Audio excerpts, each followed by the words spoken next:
출애굽기 13장 1에서 22절 말씀입니다. 여호와께서 모세에게 일러 이르시되 이스라엘 자손 중에서 사람이나 짐승을 막론하고 태에서 처음 난 모든 것을 다 거룩히 구별하여 내게 돌리라. 이는 내 것이니라 하시니라. 모세가 백성에게 이르되 너희는 애굽 곧 종되었던 집에서 나온 그날을 기념하여 유교병을 먹지 말라. 여호와께서 그 손의 권능으로 너희를 그곳에서 인도해 내셨음이니라. 아비벌 이날에 너희가 나왔으니 여호와께서 너를 인도하여 가나안 사람과 헷 사람과 아모리 사람과 히위 사람과 여부수 사람의 땅 곧 내게 주시려고 내 조상들에게 맹세하신 바 젖과 꿀이 흐르는 땅에 이르게 하시거든. 너는 이달에 이 예식을 지켜 이래 동안 무교병을 먹고 일곱째 날에는 여호와께 절기를 지키라. 이래 동안에는 무교병을 먹고 유교병을 내게 보이지 아니하게 하며 내 땅에서 누룩을 내게 보이지 아니하게 하라. 너는 그날에 내 아들에게 보여 이르기를 이 예식은 내가 애굽에서 나올 때에 여호와께서 나를 위하여 행하신 일로 말미암음이라 하고 이것으로 내 손의 기호와 내 미간의 표를 삼고 여호와의 율법이 내 입에 있게 하라. 이는 여호와께서 강하신 손으로 너를 애굽에서 인도하여 내셨음이니 해마다 절기가 되면 이 규례를 지킬지니라. 사랑하는 형제 여러분, 7월 1일 금요일 저녁 묵상에 오신 것을 환영합니다. 출애굽기 12장에서는 출애굽 직전에 하나님께서 이스라엘에게 유월절 규례와 무교절 규례를 명하신 것이 나왔어요. 명하신 대로 유월절을 행하고 미처 무교절을 행하기 전에 쫓겨나듯 해방이 이루어져서 애굽을 무리지어 나왔죠. 그래서 무교절을 격식 있게 행하지는 못했고요. 누룩 없는 반죽 그릇을 옷에 싸서 어깨에 메어 나왔죠. 그것이 첫 무교절입니다. 13장에서는 무교절 규례를 가나안 땅에 도착하면 어찌어찌 행하라는 명령을 모세가 전달하는 내용부터 시작이 되고 있는데요. 무교절의 의미를 알 수 있도록 맨 첫 부분에 1, 2절에서 여호와의 말씀이 선언이 됩니다. 태에서 처음 난 모든 것은 다 거룩히 구별하여 내게 돌리라. 이는 내 것이니라. 네, 애굽에서 마지막 재앙 때에 애굽의 모든 집의 맏아들과 애굽의 모든 가축의 처음 난 것들이 다 죽었는데 이스라엘은 그 재앙을 면제받았잖아요. 그러니 이스라엘의 모든 처음 난 것에 대해 하나님은 내 것이다 라고 소유권 주장을 하고 계십니다. 하나님의 소유권 주장이 합당하시죠. 하나님이 구원하셨으니 하나님의 것입니다. 구원받았으니 하나님의 뜻대로 살아라. 이런 뜻으로 무교절 규례 주셨다는 말씀입니다. 하나님의 것이니 하나님의 뜻대로 살겠다는 기념을 해라. 이것입니다. 무교절 규례는 구원받은 백성으로 살겠다는 언약적 기념입니다. 무교병은 누룩 없는 떡인데요. 누룩은 바리새인의 외식과 같은 잘못된 교훈을 의미합니다. 즉 거짓된 교훈을 삼가고 순전한 양식인 그리스도의 진리로만 양식을 삼고 살겠다는 기념으로 무교절을 행하는 것입니다. 이유가 뭐라고요? 네, 구원받았기 때문이죠. 8절에 모세는 이 무교절 규례를 아들에게 대대로 후손에게 전하는 것을 강조했어요. 그래서 아들에게 일일이 가르치라고 대답할 말까지 지정을 해 줬습니다. 여호와께서 나를 위하여 행하신 일로 말미암음이라. 구원받았기 때문에 구원받은 백성의 마땅한 의무는 거룩한 교훈만 받으며 사는 것이다. 이것을 기억해라. 이것입니다. 그리고 그 교훈을 어느 정도 잘 가르쳐야 하는지 말합니다. 9절 이것으로 내 손의 기호와 내 미간의 표를 삼고 여호와의 율법이 내 입에 있게 하라. 이는 여호와께서 강하신 손으로 너를 애굽에서 인도하여 내셨음이니. 네, 여기서 내 손의 기호는 내 눈에 가장 쉽게 띄는 하는 나의 신체는 손이죠. 손에 기호를 새겨서 나는 여호와의 것이라고 여호와의 이름을 새긴 것처럼 정체성 분명히 하라는 뜻입니다.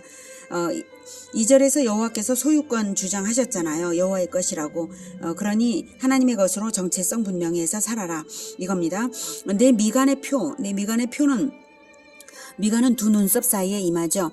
이 부분은 타인이 나를 볼 때 가장 먼저 눈에 띄는 곳입니다. 미간에 여호와의 것이라는 표를 붙인 것처럼 살라는 뜻입니다. 정체성을 타인에게 나타내며 살라는 의미입니다. 여호와의 율법이 내 입에 있게 하라. 여호와의 율법이 내 입에 있게 하라. 아들에게 입이 닳도록 가르치라는 뜻입니다. 입만 열면 여호와의 율법을 말하라는 것입니다. 제자화를 하라고 강조하시는 것입니다. 그럴 때 여호와의 것이라는 정체성이 정착이 되겠죠. 그래서 내적 정체성, 외적 정체성, 그리고 늘 입술의 열매로 정체성을 나타내라, 가르치라.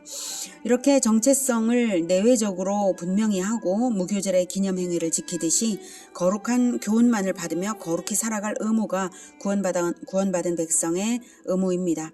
우리는 어떤가요? 이스라엘과 꼭 마찬가지입니다. 우리가 우리의 구원을 만들어낼 수 없습니다. 선행으로 천국을 살 수 있습니까? 그럴 수 없죠. 오직 하나님의 은혜로, 오직 예수님의 대속의 십자가의 피의 효력을 얻어서 구원받았습니다. 그러므로 이 대속의 은혜를 거룩한 인생과 제자화로서 하나님께 보답해 드려야 할 것입니다.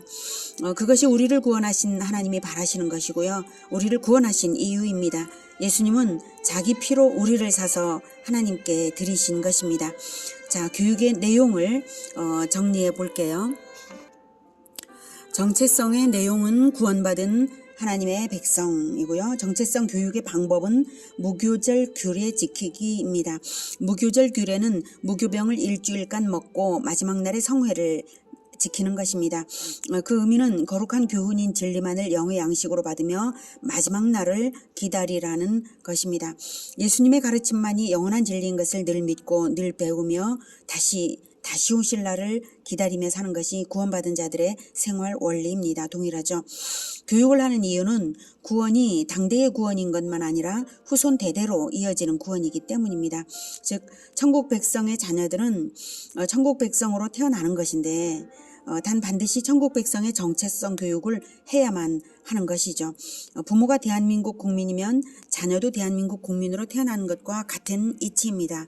그러니 대한민국 국민이라는 정체성을 가지도록 한국어, 한국전통, 한국의 학교 교육을 받는 것과 마찬가지로 의무 교육을 받는 것과 마찬가지로 천국 백성으로 태어난 후손들도 대대로 천국 백성의 규례로서 정체성을 유지하는 의무 교육, 정체성을 유지하는 것이 바로 구원받은 백성의 증거입니다. 누룩 없는 떡만 먹는 일주일은 진리만을 영적인 교훈으로 받는 일생을 의미합니다. 무교절 규례를 지키며 그 의미를 새겨서 천국 백성의 정체성을 영혼에 새기라는 것입니다. 11절 여호와께서 너와 내 조상에게 맹세하신 대로 너를 가나안 사람의 땅에 인도하시고 그 땅을 내게 주시거든 너는 태에서 처음 난 모든 것과 내게 있는 가축의 태에서 처음 난 것을 다 구별하여 여호와께 돌리라. 수컷은 여호와의 것이니라. 나귀의 첫 새끼는 다 어린 양으로 대속할 것이요 그렇게 하지 아니하려면 그 목을 꺾을 것이며 내 아들 중 처음 난 모든 자는 대속할지니라. 후일에 내 아들이 내게 묻기를 이것이 어찌 됨이냐 하거든 너는 그에게 이르기를 여호와께서 그 손의 권능으로 우리를 애굽에서 곧 종이 되었던 집에서 인도하여 내실세 그때 바로가 완악하여 우리를 보내지 아니하매 여호와께서 애굽 나라 가운데 처음 난 모든 것은 사람의 장자로부터 가축의 처음 난 것까지 다 죽이셨으므로 태에서 처음 난 모든 수컷들은 내가 여호와께 제사를 드려서 내 아들 중에 모든 처음 난 자를 다 대속하리니 이것이 내 손의 기호와 내 미간의 표가 되리라. 이는 여호와께서 그 손의 권능으로 우리를 애굽에서 인도하여 내셨음이니라 할지니라. 네, 11에서 16절 명령은 아들 중 처음 난 모든 자는 대속하라 이것입니다. 가축들의 초태생을 올려드리는 것에 초점이 있는 것이 아니라 모든 마다들을 하나님께 드리는 데에 초점이 있습니다. 어떻게 드려야 할까요?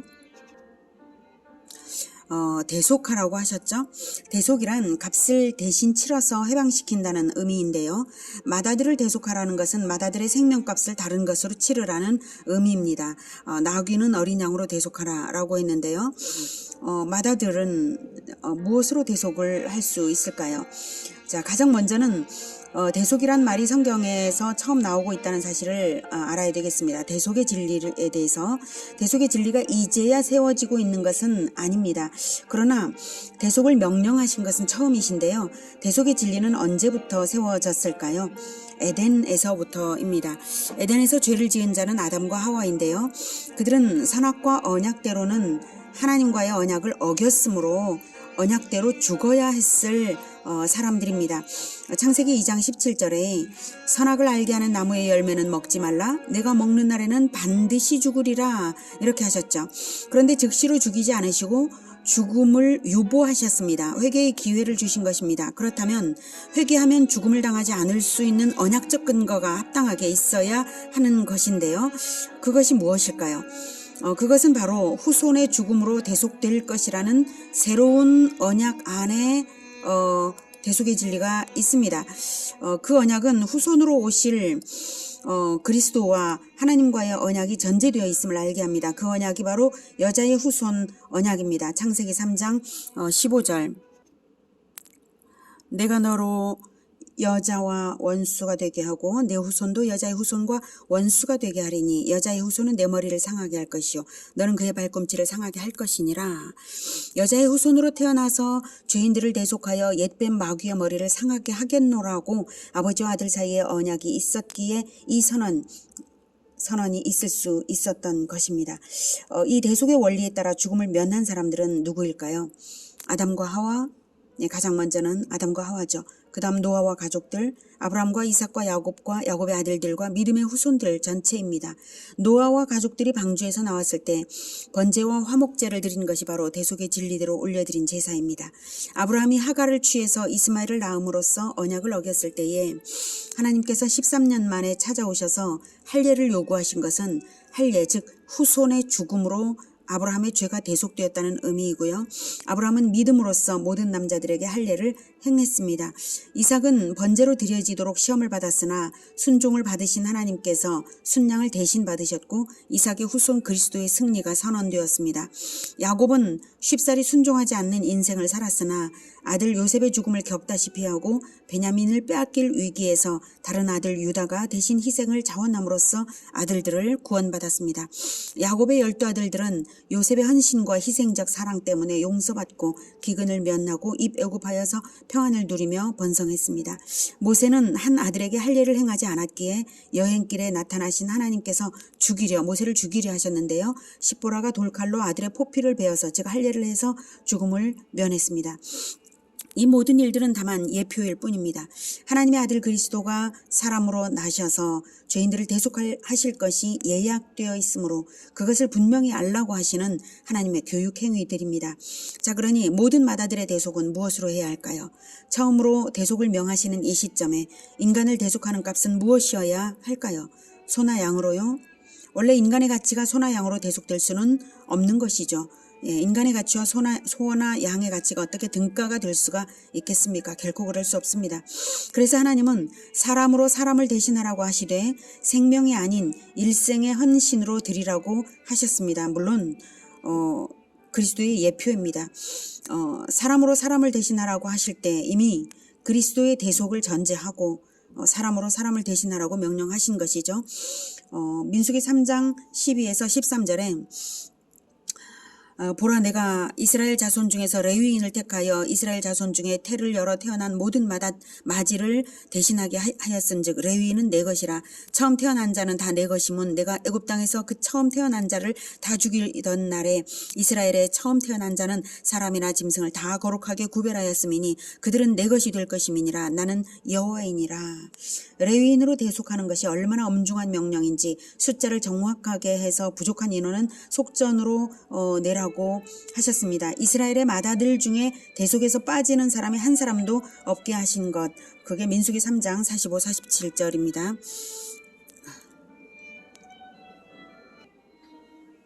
이스라엘 자손 중 모든 처음 태어난 자 대신에 레위인을 취하고 또 그들의 가축 대신에 레위인의 가축을 취하라. 레위인은 내 것이라. 나는 여호와니라.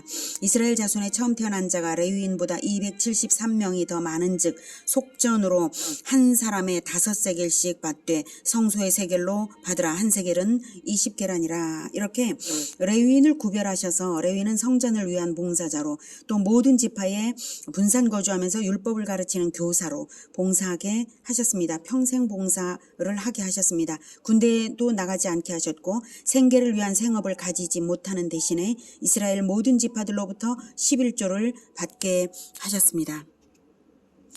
이스라엘 모든 지파 모든 가정들은 맏아들을 잃지 않는 대신 11조를 내며 살아가는 것입니다. 그러니 11조가 맏아들을 레위인으로 대속하는 연결고리인 것이죠.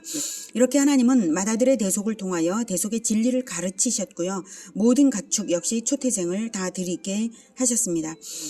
제물이 될 수 없는 가축인 나귀의 경우에는 어린 양으로 대신 드리고 어린 양으로 드리기를 원하지 않는다면 나귀의 목을 꺾으라는 것은 목을 꺾어서라도 반드시 그 의미를 살리라는 것입니다. 그러니 절대적인 원리가 거기 있다는 뜻입니다. 그만큼 장자는 반드시 하나님의 것으로 엄중하게 정체성 교육의 대를 잇고 정체성 교육의 책임자가 되라는 의미도 담겨 있겠죠. 무교절이 천국 백성의 일상생활 원리를 주는 규례라면 오늘은 천국 백성 정체성의 대를 잇는 이 원리 초태생의 명령이 그 원리를 줍니다. 맏아들을 대속하는 이유는 애굽의 장자는 다 죽었지만 믿는 자의 장자는 심판을 면제받았기 때문에 구원을 기념하는 것이고 장자는 가정의 대표이기 때문에 장자에게 속한 모든 자의 구원을 의미하기도 합니다. 또 맏아들은 가문의 정체성 교육을 책임지는 대표자입니다. 모세는 대대로 제자화하라는 시나리오를 다시 줍니다. 14, 15절이 그것이죠. 네, 이스라엘에서는 절기를 지킬 때 세대 간에 문답을 하는 전통이 있는데요. 자녀들이 정해진 질문을 드리면 부모 세대가 정해진 답으로 가르치는 역할극이죠. 바로 모세의 이런 명령들, 이런 시나리오들을 실제로 실행하는 것입니다.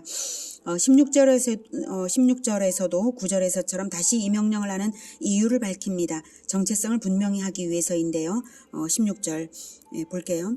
이것이 내 손의 기호와 내 미간의 표가 되리라. 이는 여호와께서 그 손의 권능으로 우리를 애굽에서 인도하여 내셨음이니라 할지니라. 네. 손의 기호는 자기 자신을 향하여 정체성을 새기고 미간의 표는 세상에 대해서도 자기의 정체성을 나타냄으로써 정체성을 분명히 하라는 것입니다. 이 모든 규례와 지침이 언약 백성 정체성에 있는 것입니다. 자, 모세의 신앙교육 명령을 우리 그리스도인들은 어떻게 적용하여 실천해야 할까요? 저는 자녀들 중에 한 명은 반드시 주의 종이 되어서 하나님 말씀을 가르치는 것을 사명으로 살도록 가르쳐야 한다고 봅니다. 그렇게 하는 것이 초태생 규례의 현대적 적용이 된다고 저는 그렇게 생각해 봅니다. 한 형제의 가정이 사역자 가정이 되고 다른 형제들은 가르침을 받고 11조를 내고요.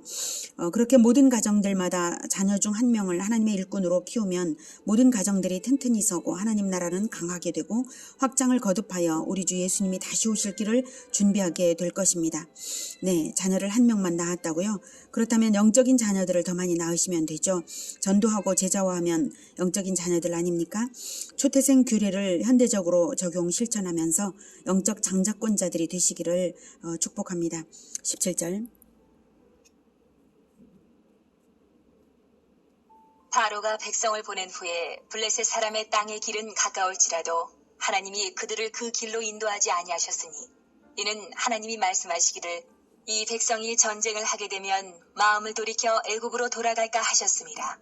그러므로 하나님이 홍해의 광야 길로 돌려 백성을 인도하심에 이스라엘 자손이 애굽 땅에서 대열을 지어 나올 때에 모세가 요셉의 유고를 가졌으니 이는 요셉이 이스라엘 자손으로 단단히 맹세하게 하여 이르기를 하나님이 반드시 너희를 찾아오시리니 너희는 내 유고를 여기서 가지고 나가라 하였음이더라.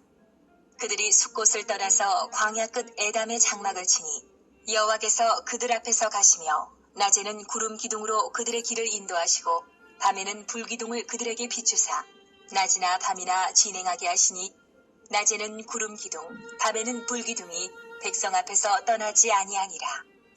네, 이스라엘이 드디어 출애굽은 했는데요. 이제 갈 길도 쉬운 것은 아니에요. 목적지가 어디죠? 가나안이죠. 가나안으로 향하는 지름길은 해안 가까운 길로 가면 되는데요. 이쪽이 해안 가까운 이쪽입니다. 그런데 이쪽에는 블레셋 족속이 있어서 그쪽으로 가면 자칫 전쟁이 벌어질 수 있습니다. 이스라엘은 노예로만 살았던 터라 전쟁에 대해 공포를 느낄 거예요. 언젠가는 전쟁도 다 치르게 될 일이긴 하지만 아직은 아니죠. 이스라엘은 아직 어린애 같아서 하나님의 군대로 단련되어 있지를 않아요. 그래서 하나님은 홍해의 광야길로 이쪽으로 인도하셔서 더 먼 코스를 백성을 인도하셨습니다. 어떤 방법으로 인도하셨을까요? 21, 22절에 나오죠. 낮에는 구름 기둥으로 밤에는 불 기둥으로 인도하신 것입니다. 그런데 구름 기둥이라고 번역이 되었지만 시편에서는 구름 덮개라고 말하고 있습니다. 여호와께서 시편 105편 39절에 여호와께서 낮에는 구름을 펴사 덮개를 삼으시고 밤에는 불로 밝히셨으며 이렇게 거대한 구름 기둥이 앞서서 가는 대로 덮개 삼아 뜨거운 햇빛을 가리며 가다 보니까 저절로 인도를 받게 된 것이고요. 밤이 되면 밤에도 등불과 난로가 필요 없게 불덮개로 삼으신 것입니다. 사막의 기온은 낮에는 여름이고 밤에는 겨울 이렇게 차이가 나거든요. 그래서 밤낮으로 하나님께서 안전하고 평안하게 인도하신 것입니다. 그런데 출애굽길에 모세가 예사롭지 않은 행동을 했죠. 19절. 요셉의 유고를 가져서 갔어요. 이는 요셉이 이스라엘 자손으로 단단히 맹세하여 이르기를 하나님이 반드시 너희를 찾아오시리니 너희는 내 유고를 여기서 가지고 나가라 이렇게 말했기 때문입니다. 모세가 300년 전에 죽은 요셉의 유고를 가지고서 출애굽을 한 것입니다. 이 행동은 바로 요셉이 남긴 유언 때문인데 창세기의 유언을 볼게요. 창세기 50장 25절에 요셉이 또 이스라엘 자손에게 맹세시켜 이르기를 하나님이 반드시 당신들을 돌보시리니 당신들은 여기서 내 해골을 메고 올라가겠다 하라 하였더라. 요셉이 이런 유언을 왜 남겼죠? 요셉은 이스라엘 민족을 입애굽시킨 애굽의 총리였습니다. 요셉은 이스라엘이 왜 입애굽을 하는지 왜 출애굽을 하게 될 것인지를 다 알고 있었죠. 400년 후를 다 내다보고 있었습니다. 그래서 유언을 이렇게 남긴 것인데 요셉의 유언은 매우 엄중합니다. 요셉의 형제들에게 요셉의 유언은 결코 거스를 수 없는 절대적인 것이었을 것입니다. 입애굽을 평안하게 해서 7년 극한 기근에서 구원하고 형제들의 죄를 용서한 자, 무엇보다도 하나님의 언약이 담긴 유언을 이렇게 남겼기 때문에 이스라엘은 요셉의 유언을 기억할 때 동시에 하나님의 언약을 영혼에 새길 수 있었던 것입니다.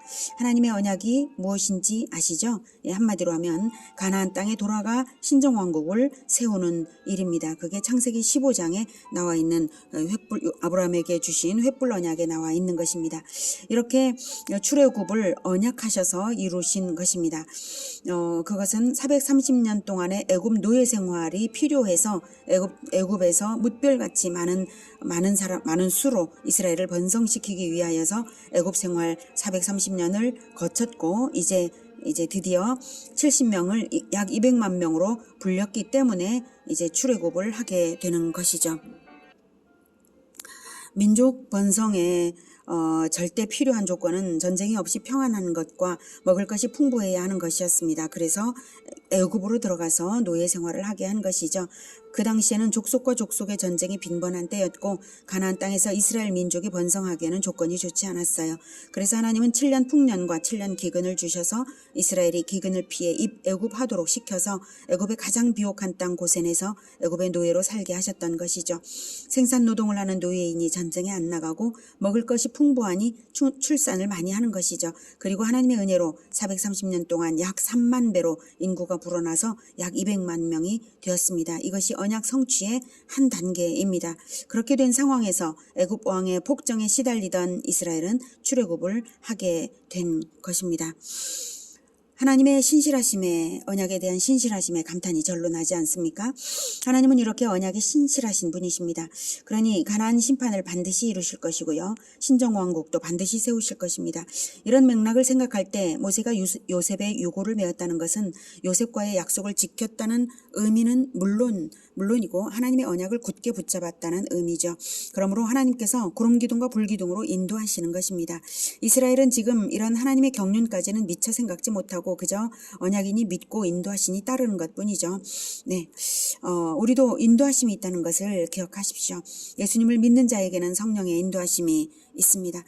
예수님의 언약을 받은 자는 반드시 인도하심을 받는 것입니다. 대속의 피, 언약의 피로 관계 맺어졌다면, 다시 오실 왕을 기다리는 왕의 백성 정체성이 분명하다면, 언약에 합당한 삶을 살아가고자 인도하심에 귀 기울인다면 그 인도하심을 받을 수 있는 것이고 인도하심이 있는 것입니다. 하나님은 자기 아들의 피로써 대속하신 언약 백성의 걸음을 반드시 인도하십니다. 그리스도의 나라로 인도하십니다.